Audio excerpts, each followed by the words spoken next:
Assalamualaikum warahmatullahi wabarakatuh. Perkenalkan, nama saya Miranti. Saya mahasiswi dari Program Studi Pendidikan Geografi Universitas PGRI Palembang. Di sini saya akan memaparkan materi pembelajaran tentang metodologi penelitian tindakan kelas atau disebut PTK. Yuk kita simak video kita berikut ini.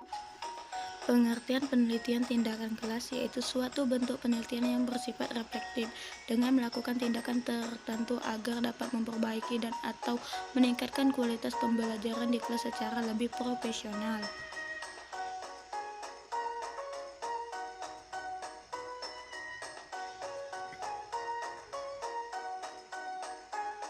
Pada dasarnya, model penelitian tindakan kelas merupakan rancangan tindakan penelitian yang dapat digunakan untuk menerjemahkan suatu konsep-konsep ke dalam realitas yang bersifat lebih praktis. Model-model PTK terbagi menjadi 5, yaitu pertama model Quart-Lewin, yang kedua model Mr. Kernan, yang ketiga model Dave Ebert, yang keempat model Elion, yang kelima model Emis dan Mr. Taggart.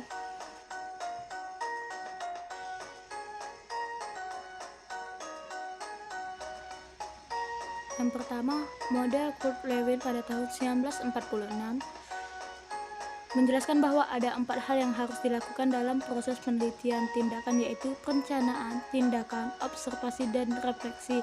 Pelaksanaan penelitian tindakan adalah proses yang terjadi dalam suatu lingkaran yang terus-menerus yang meliputi: pertama, perencanaan atau planning adalah proses menentukan program perbaikan yang berangkat dari suatu ide gagasan peneliti. Sedangkan yang kedua, aksi atau tindakan yang disebut implementing adalah perlakuan yang dilandaskan oleh penelitian suatu dengan perencanaan yang telah disusun oleh peneliti. Sedangkan yang ketiga, observasi adalah suatu pengamatan yang dilakukan untuk mengetahui efektivitas tindak atau pengumpulan informasi tentang berbagai kekurangan tindakan yang telah dilakukan. Sedangkan yang keempat, refleksi adalah suatu kegiatan menganalisis tentang hasil observasi sehingga memunculkan program atau perencanaan baru.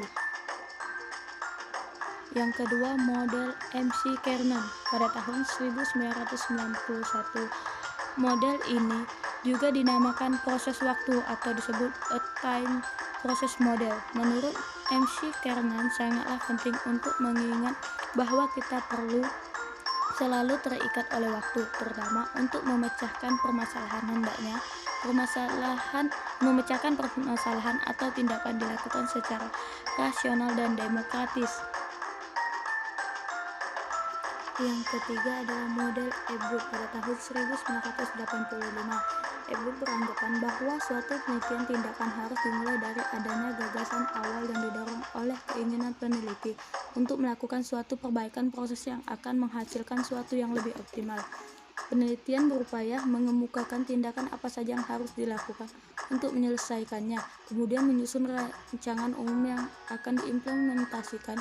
Selama proses implementasi, dilakukan monitoring untuk melihat pengaruh yang ditimbulkan dari suatu tindakan penelitian. Dari hasil monitoring selanjutnya disusun penjelasan tentang berbagai kegagalan yang terjadi. Penjelasan tersebut akan menjadi masukan dalam revisi rencana umum yang selanjutnya melahirkan rencana implementasi pada putaran kedua. Begitu terus menerus sampai pada putaran tertentu. Yang keempat, model Elliot pada tahun 1991. Model ini lebih menekankan pada proses untuk mencoba hal-hal yang baru dalam proses pembelajaran. Menurut Elliot, langkah pertama yang harus dilakukan adalah menentukan dan mengembangkan gagasan umum yang dilanjutkan dengan melakukan eksplorasi, yakni untuk mempertajam gagasan atau ide. Menurut Elliot, apapun masalah yang akan diangkat dalam penelitian hendaknya tetap berada dalam lingkup permasalahan yang dihadapi di dalam pelaksanaan pembelajaran sehari-hari dan merupakan suatu yang ingin diperbaiki atau diubah. Yang kelima, Model Chemist dan MC Terga pada tahun 1988. Model ini merupakan pengembangan dari konsep dasar yang diperkenalkan Kurt Lewin, hanya saja komponen aksi dan observasi dijadikan satu kesatuan karena keduanya merupakan tindakan yang tidak terpisahkan terjadi dalam waktu yang sama.